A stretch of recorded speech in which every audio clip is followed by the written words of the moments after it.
Tango molaye Gamoko na kokite Simbanga na loboko Wetenga inalonga. Et je crois que lorsqu'on cherche Dieu, il se laisse trouver et il manifeste sa gloire. J'aimerais aussi que tu fasses de même. Cherche Dieu, frère. Cherche Dieu, ma soeur. Tu as des problèmes, tu as des défis, tu as des projets. Avant d'aller voir des hommes, sois sûr que tu as vu les créateurs des hommes. Avant d'aller vers les objectifs, sois sûr que tu as trouvé déjà les créateurs. Et c'est quand tu l'as trouvé, c'est alors que les choses impossibles deviendront possibles en ta faveur. Est-ce que quelqu'un peut encore acclamer ces grands dieux? Alléluia. Nous allons nous tenir debout, nous allons honorer la parole de Dieu. Nous sommes dans le livre de Matthieu 17. Matthieu chapitre 17. Lisons jusqu'au 9e verset. 6 jours après, Jésus prit avec lui Pierre, Jacques et Jean, son frère, et il les conduisit à l'écart sur une haute montagne. Il fut transfiguré devant eux, son visage resplendit comme le soleil, et ses vêtements devinrent blancs comme la lumière. Et voici Moïse et Élie leur apparurent s'entretenant avec lui. Pierre, prenant la parole, dit à Jésus, « Seigneur, il est bon que nous soyons ici. Si tu le veux, je dresserai ici 3 tentes, une pour toi, une pour Moïse et une pour Élie. » Comme il parlait encore, une nuée lumineuse les couvrit, et voici une voix fit entendre de la nuée ces paroles. « Celui-ci est mon fils bien-aimé en qui j'ai mis toute mon affection, écoutez-le. » Lorsqu'ils entendirent cette voix, les disciples tombèrent sur leurs faces et furent saisis d'une grande frayeur. Mais Jésus s'approchant, les touchant, et dit, « Levez-vous, n'ayez pas peur. » Ils levèrent les yeux et ne virent que Jésus seul. Comme ils descendaient de la montagne, Jésus leur donna cet ordre, ne parlez à personne de cette vision jusqu'à ce que le Fils de l'homme soit ressuscité des morts. Acclamons la parole du Seigneur. Moïse, Élie et Jésus. Moïse, Élie et Jésus. La Bible dit dans cette histoire que 6 jours après, Jésus prit Pierre, Jacques et Jean et il les conduisit dans la montagne où il fut transfiguré. Et dans sa transfiguration, il y avait Moïse et Élie qui avaient apparu et qui s'entretenaient avec Jésus. Pierre, dans cet enthousiasme, dans cette joie de voir 3 êtres merveilleux sur une montagne, il dit à Jésus, si tu veux, je bâtirai 3 tentes, une pour toi, une pour Moïse et une autre pour Élie. Mais la voix qui fit entendre du ciel dit, celui-ci est mon fils bien-aimé, en qui j'ai mis toute mon affection, écoutez-le. En écoutant cette voix, Pierre eut peur. Il tomba face contre terre. Mais après, il vit Jésus qui les toucha. Quand il se réveilla, il n'y avait plus Moïse, il n'y avait plus Élie, il n'y avait que Jésus. Il n'y avait que Jésus. Bien aimé, en lisant cette histoire, au fait, il y a beaucoup de grandes choses, il y a beaucoup de révélations, il y a beaucoup de mystères que cette histoire nous réserve.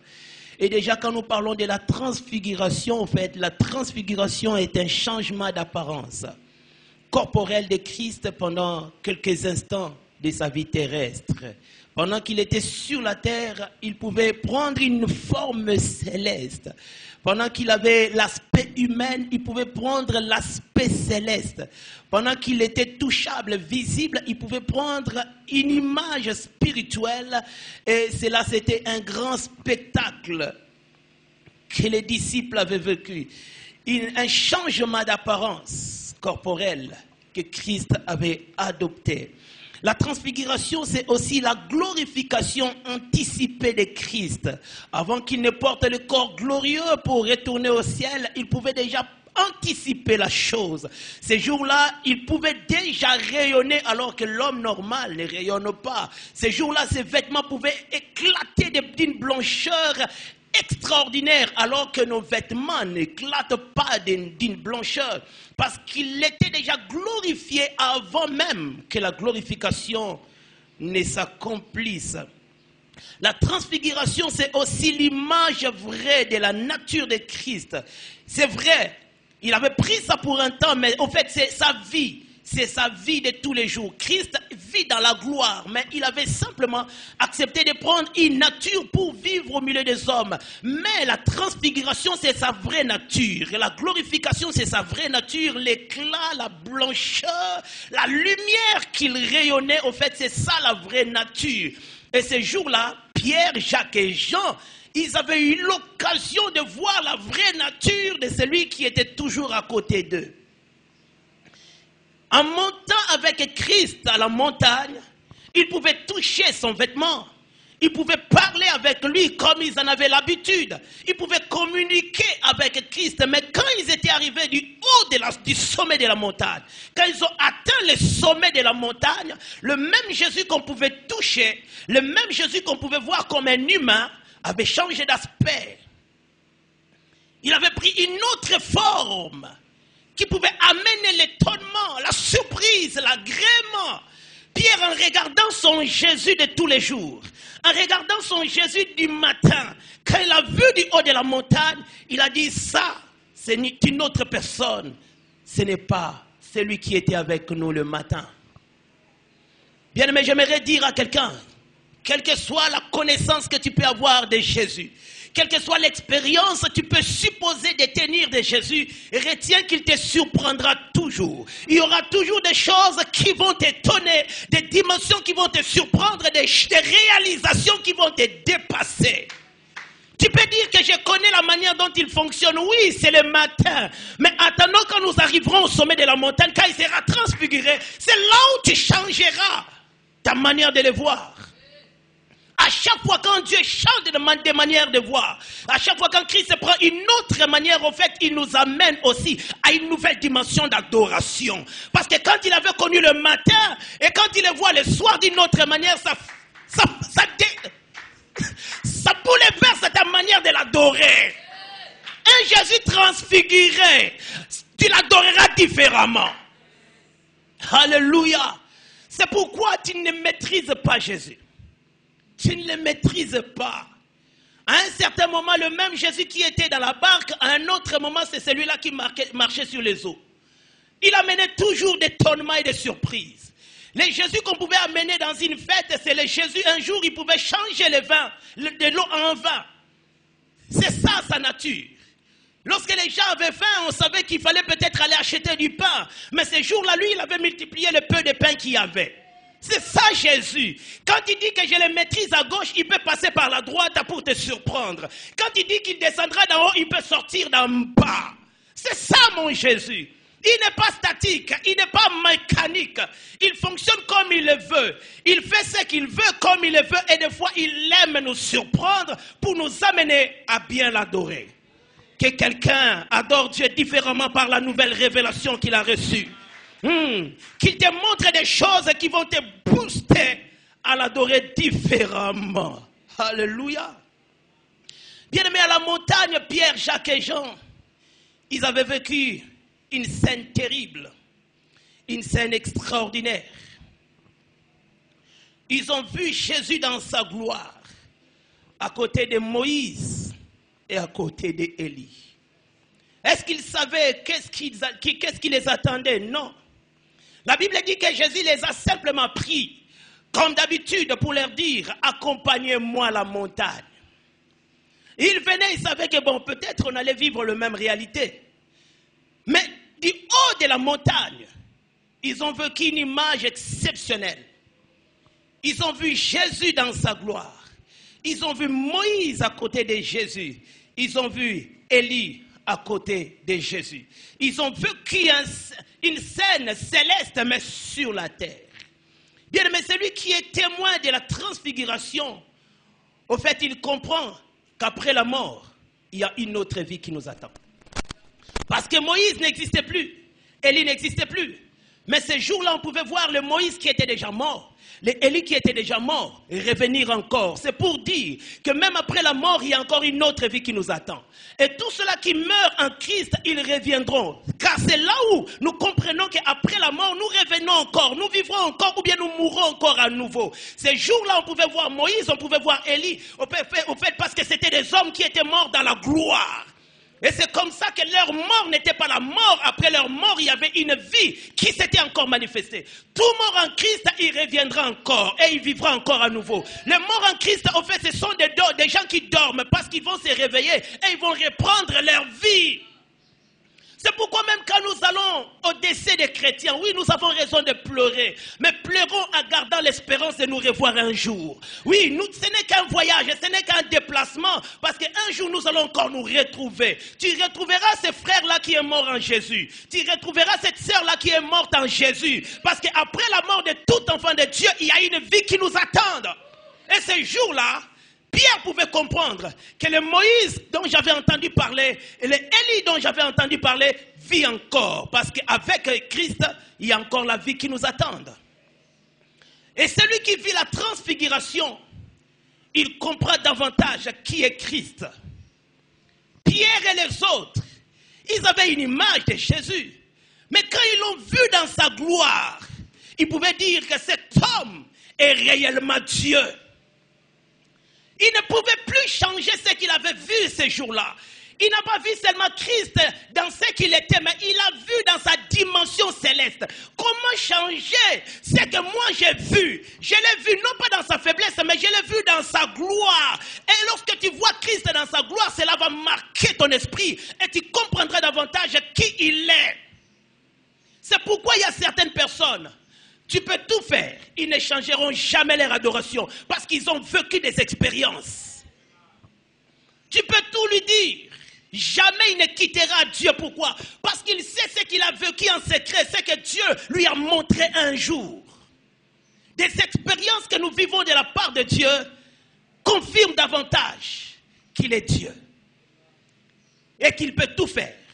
Et ces jours-là, Pierre, Jacques et Jean, cette image qu'ils avaient vue avait marqué leur esprit au point où ils ne pouvaient plus jamais oublier.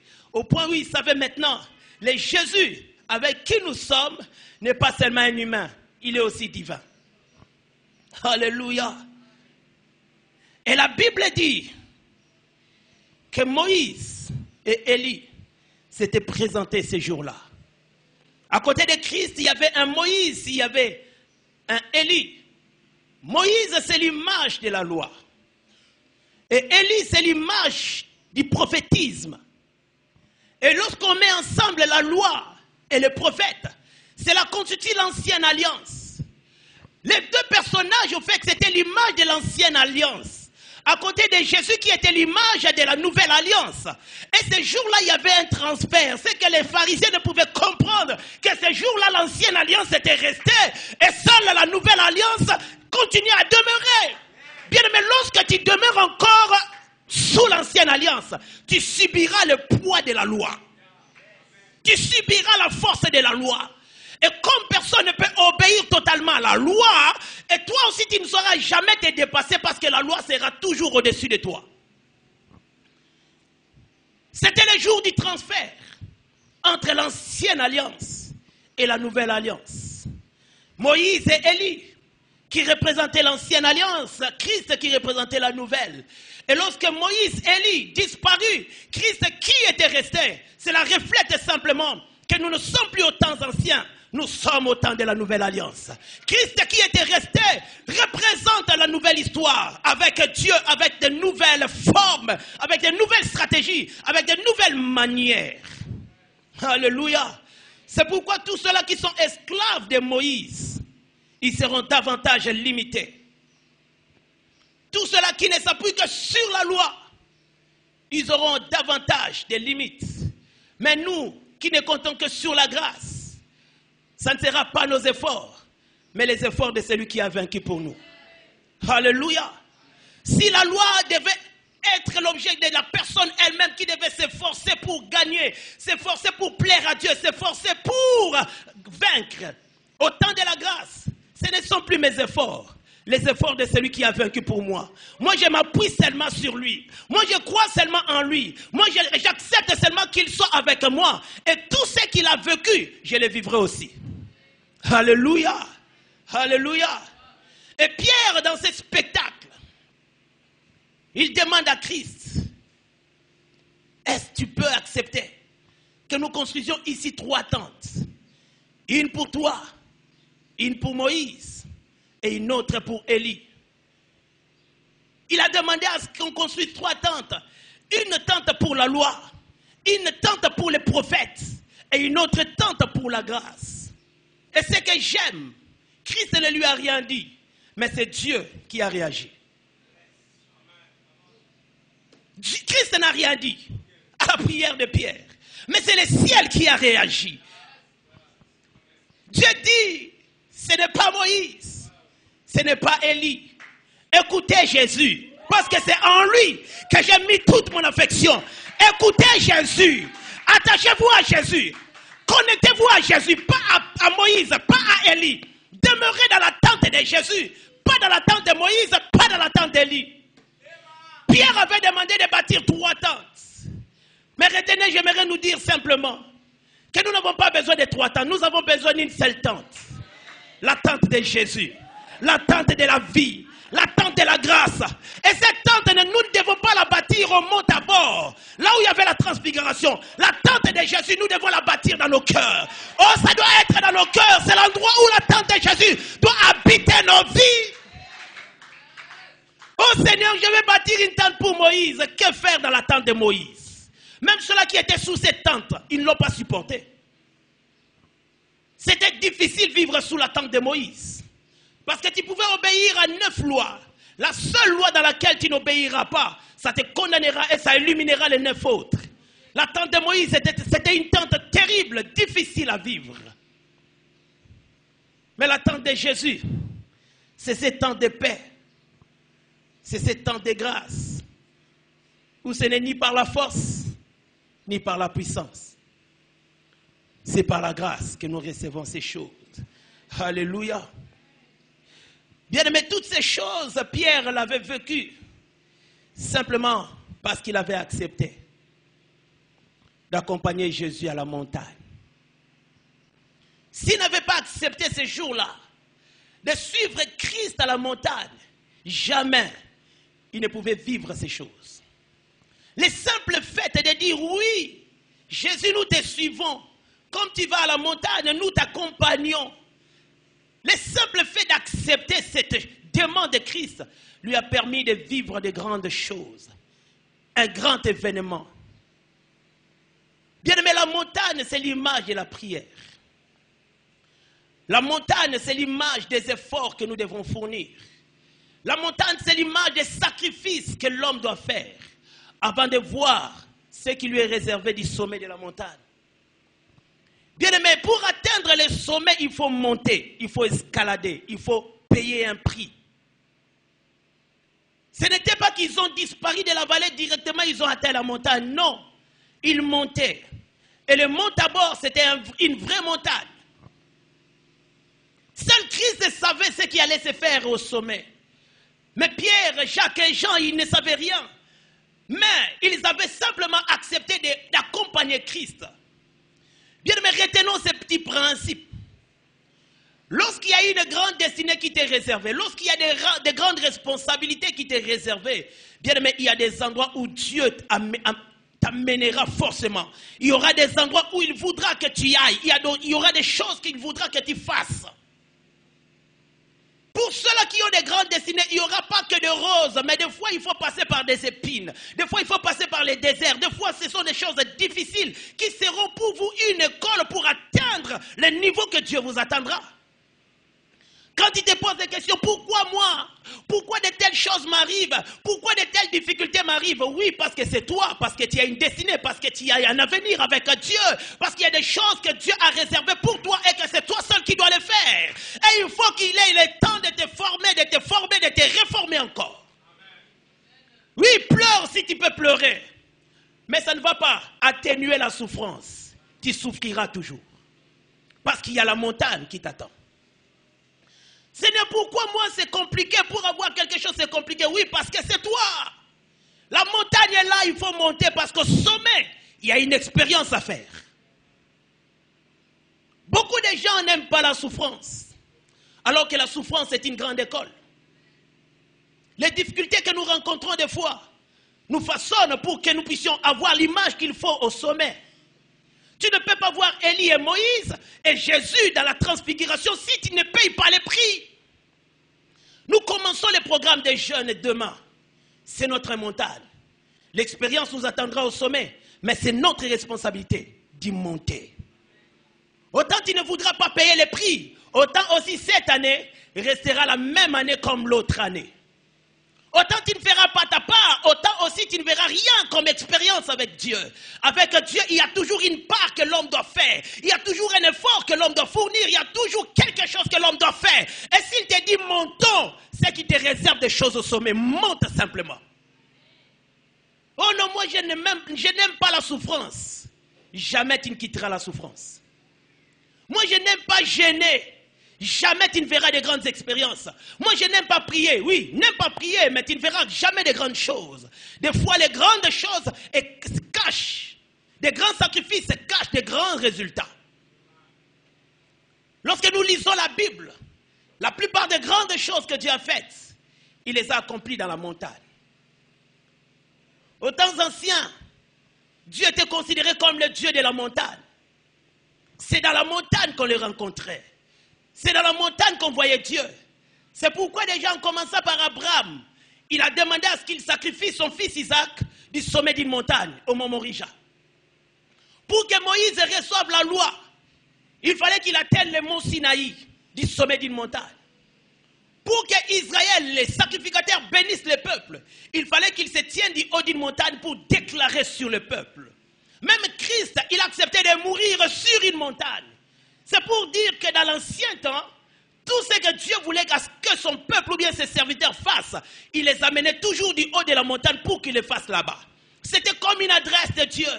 La montagne était comme une maison de Dieu. Il ne voulait pas être dans la dimension de tout le monde, il les poussait à la montagne. Et des fois, c'était des montagnes très élevées. Et il fallait payer les prix. Et c'est en montant, en atteignant les sommets, c'est alors que les choses s'est passées. Frères et sœurs, dans la vie, il faut accepter par moments de perdre certaines choses pour gagner d'autres. Qui perd, gagne. C'est pourquoi tu dois te dire, 2021 peut changer, mais je dois faire ma part. Et la part que tu dois commencer à faire, c'est d'abord de te tenir dans la présence de Dieu. Te rapprocher davantage de Dieu. Communiquer davantage avec ton Dieu. Présenter à Dieu tes fardeaux. Lui parler, lui montrer ta situation. C'est alors que tu peux attirer sa présence. Il y a toujours une part qui revient à l'homme. Et celui qui ne risque rien n'aura rien. Alléluia. C'est pourquoi il faut avoir une décision ferme. Où tu te dis, j'ai beaucoup mangé, mais ma vie n'a pas changé. Alors je vais me priver pendant un moment de la nourriture. J'ai beaucoup mangé, mais ma vie est toujours statique. Mais présentement, je vais me priver pendant un temps de la nourriture pour voir autre chose. Jeûne et prier, c'est l'image de la montagne. Où tu escalades la montagne avec autant de difficultés. Mais tu sais qu'il y a quelqu'un qui t'a invité. Et c'est là où il t'attendra. Ou même en pleurant, tu pleures s'il le faut. Mais tu te dis, il faut que j'y arrive. Il faut que j'avance. Il faut que j'arrive. Il faut que j'avance. Parce que je sais que celui qui m'a invité me réserve des choses.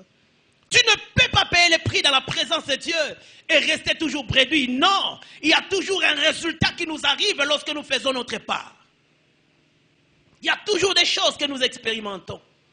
Il y a toujours des dimensions qui nous est réservées. Et autant tu fais ta part, autant aussi tu attireras le miracle de Dieu vers toi. Alléluia. Et la responsabilité de l'homme, c'est de monter. La responsabilité de Dieu, c'est de te présenter la transfiguration. Ta responsabilité, c'est de monter. Mais celle de Dieu, c'est de te faire vivre la transfiguration.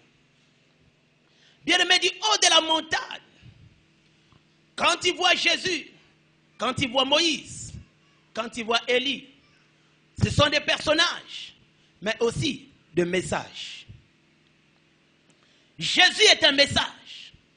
Moïse est un message. Élie est un message. Quand il voit Élie dans la transfiguration, retiens que Élie, c'est l'image de la victoire sur le faux Dieu. C'est l'image de la victoire sur le Dieu de Baal. C'est l'image de la victoire sur tout ce qui n'est pas de Dieu. C'est pourquoi, frères et sœurs, j'aimerais te dire, si seulement tu montes, j'aimerais te dire que la victoire te sera déjà acquise. La victoire sur tout ce qui n'est pas de Dieu. La victoire de tout ce qui a été semé sans Dieu. La victoire de toute situation, tout problème qui existe dans ta vie sans Dieu. Si ce n'est pas Dieu qui en est l'auteur, cela ne doit pas demeurer dans ta vie. Si ce n'est pas Dieu qui est à la base, cela ne doit jamais demeurer dans ta vie. C'est pourquoi, frères et sœurs, autant tu montes, autant aussi la victoire te sera acquise. La victoire sur tout projet, toute action, toute manigance de l'ennemi, tout ce que Dieu n'a pas semé, n'a pas de droit de rester dans ta vie. Alléluia. Et lorsque tu vois Moïse dans la transfiguration, Moïse, c'est l'image de la libération. L'image de l'exode. Israël qui devait sortir de l'Égypte pour la terre promise au moyen de Moïse. Et du haut de la montagne, frère, retiens qu'il y a la libération de ta vie. La libération sur les péchés. La libération sur la pauvreté. La libération sur la maladie. La libération sur tout obstacle. Autant tu vas monter, autant la libération te sera acquise. J'aimerais dire à quelqu'un, pour toi, tu ne dois plus rester sous la prise de la maladie. Tu ne dois plus rester sous la prise du péché. Tu ne dois plus rester sous la prise des problèmes parce que tu as vu Moïse et ta vie doit être libérée. Alléluia. Mais tout se passe du sommet de la montagne. C'est la responsabilité de l'homme de monter pour voir sa victoire. C'est la responsabilité de l'homme de monter pour voir sa libération. Et lorsque tu vois Jésus transfiguré, bien aimé, c'est tout est accompli. Jésus, c'est l'image de la grâce. Parce qu'il y a certaines choses, tu peux te forcer pour avoir la victoire, mais tu n'arriveras pas. Il y a certaines choses, tu peux te forcer pour avoir la libération, mais peut-être ça n'arrivera pas. Mais face à la grâce, ce n'est plus ton affaire. C'est l'affaire de celui qui te fait grâce. Il y a certaines choses qui ne s'accompliront pas parce que tu as beaucoup prié. Il y a certaines choses qui ne s'accompliront pas parce que tu es belle. Non, non, non, non. Parce que tu es issu d'une bonne famille. Non. Il y a des choses qu'on ne sait pas expliquer. Ça te viendra par la grâce. Et quand tu vois Jésus transfiguré, c'est l'image de la grâce. Où tu es là, mais tu vis des choses sans toi. Tu vis des choses en dehors de ton intelligence, en dehors de tes capacités. Tu les vois, tu les vis, tu les constates tout simplement parce que Dieu veut que tu les vives sans tenir compte de ce que tu es. Bien aimé, si seulement Dieu tenait compte des fois des erreurs que nous commettons, nous n'aurons pas ce que nous avons. Par moment, il ne regarde pas aux bêtises que tu commets. Il a besoin de te bénir et il te bénit seulement. Il ne regarde pas que hier tu avais péché. Avant-hier tu avais insulté quelqu'un. Tu t'étais mal comporté. Il projette simplement de te bénir et il te bénit simplement par lui-même. Il te fait du bien par lui-même. Il te fait du bien par moment sans même que tu n'aies à demander. Lui-même pourvoit, lui-même te bénit, lui-même t'accompagne, lui-même te fait du bien. J'aimerais dire à quelqu'un, cette année sera pour toi une année de grâce. Oh, ça sera pour toi une année de faveur. Ton intelligence, oui, tu en as besoin. Ta beauté, oui, tu en as besoin. Ta force, oui, tu en as besoin. Mais d'abord la grâce. D'abord la faveur. D'abord la grâce. D'abord la grâce. D'abord la grâce. Là où mon intelligence échoue, la grâce d'abord. Là où ma beauté échoue, la grâce d'abord. Là où ma force échoue, la grâce d'abord. Alléluia. J'ai besoin de la grâce. Même si je suis fort, mais j'ai besoin de la grâce. Même si je suis intelligent, j'ai besoin de la grâce. Même si je peux tout avoir avec mes moyens, mais j'ai besoin de la grâce. Et lorsque Dieu te fait grâce, frères et sœurs, il ne touche pas seulement ta vie physique, il touche aussi ta vie spirituelle. Il touche aussi ton âme. Bien aimé, il y a des choses que tu dois faire, mais tu ne peux qu'être limité par le physique. Il y a certaines choses que tu ne peux te limiter que par tes sentiments. Mais quand c'est Dieu qui fait des choses, il touche ta vie physique, il touche ton esprit et il touche ton âme. Il te bénit dans ton être et dans son entièreté. Corps, âme et esprit. Et il te donne une véritable paix. De Pierre, Jacques et Jean qui étaient montés du haut de la montagne, ce n'était plus le même qui descendait ces jours-là. Ils descendaient totalement transformés. Ils descendaient totalement avec une nouvelle histoire, avec une nouvelle expérience. Quand ils regardaient Jésus, je suppose, ils pouvaient dire à Jésus, ah,